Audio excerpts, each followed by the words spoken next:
ఆయనొస్తే దేశం మారుతుందన్నారు. ఆయన కుర్చీ ఎక్కితే దుమ్ము దులిపేస్తాడన్నారు. ఆయన తలుచుకుంటే అన్ని ఇట్టే అయిపోతాయన్నారు. ఆయనే పెద్ద వ్యూహం అన్నారు. అంతా అనుకున్నట్టే ఆయన వచ్చాడు. మరి ఏం చేశాడు, ఏం చేయలేకపోయాడు? ఇంతకీ ఆయన ఎవరు? What the story.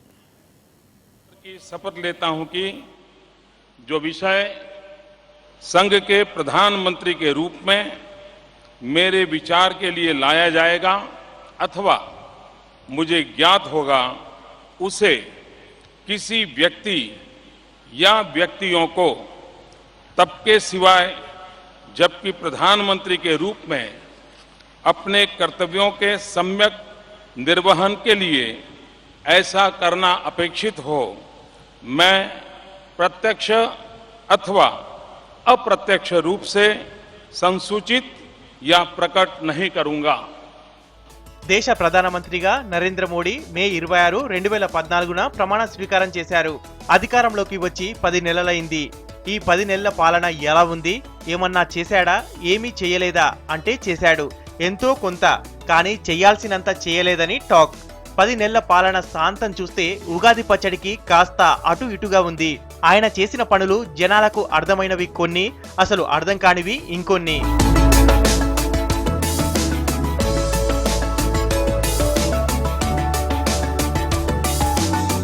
ప్రమాణ స్వీకారానికి చుట్టుపక్కల దేశాల పాలకులను పిలిచి ఓహో మోడీ ఈజ్ డిఫరెంట్ అనిపించాడు. పగ్గాలు చేపట్టిన వెంటనే బ్లాక్ బాస్టర్ డైలాగులు పేల్చారు. బ్లాక్ మనీ గుట్టురట్టు చేస్తానన్నాడు. సిట్ను వేశాడు. ఏదో చేస్తున్నాడనిపించాడు. అంతలోనే అది అంత ఈజీ కాదని వెంటనే అర్థం చేసుకున్నారు. దాన్నలా మూలకిసిరేశారు. గంగా యాక్షన్ ప్లాన్ పేరుతో హడావిడి చేసి ఆ తర్వాత గప్చుప్ అయ్యారు.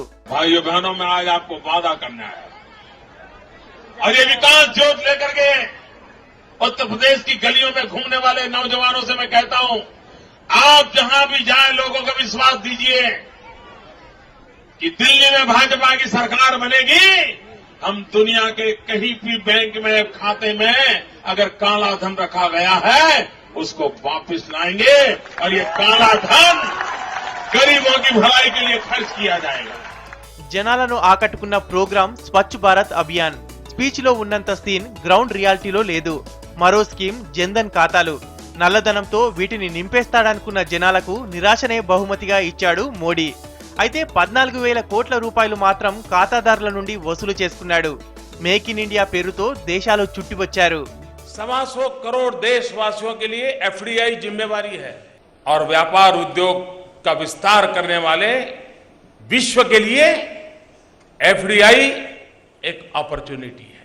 तो मेरे एफडीआई की परिभाषा ये है, भारतीयों के लिए है FDI first develop India. Dressing లో మాత్రం సక్సెస్. చాలా వరకు డ్రెస్సులు వేశారు, చేంజ్ చూపించారు, వింతలను వినోదాలను పంచారు. తనలోని డిఫరెంట్ యాంగిల్స్ చాలా చూపించారు.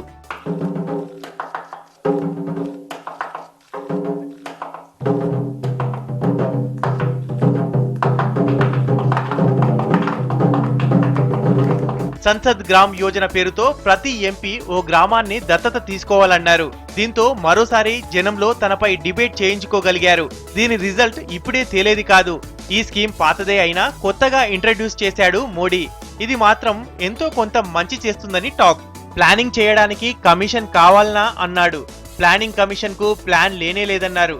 దానికి కాలం చెల్లిందని నీతి ఆయోగ్ షురూ చేశాడు. दोस्तों, परीक्षा के समय ऐसा मत कीजिए. परीक्षा समय तो आप वर्तमान में ही जीना अच्छा रहेगा. क्या कोई बैट्समैन पिछली बार कितनी बार 0 में आउट हो गया इसकी गीत गुनगुनाता है क्या?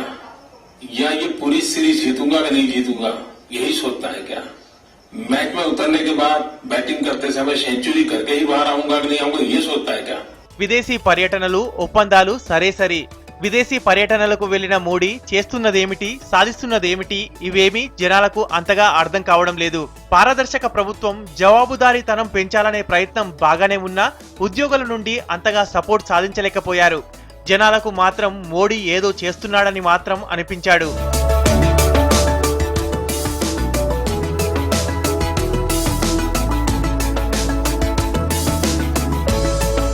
మోడీ అంటేనే డిజిటల్. శాటిలైట్ ప్రయోగాల్లో మనదైన ముద్ర వేశాడు.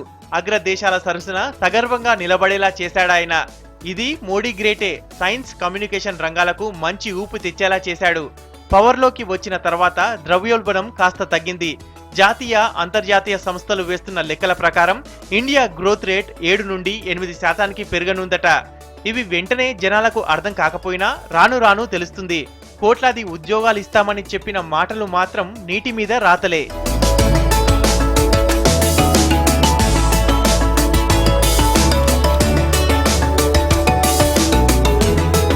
భూసేకరణ బిల్లుతో బోర్లా పడి 10 నెలల పాలన పూర్తి చేసుకున్నారు మోడీ.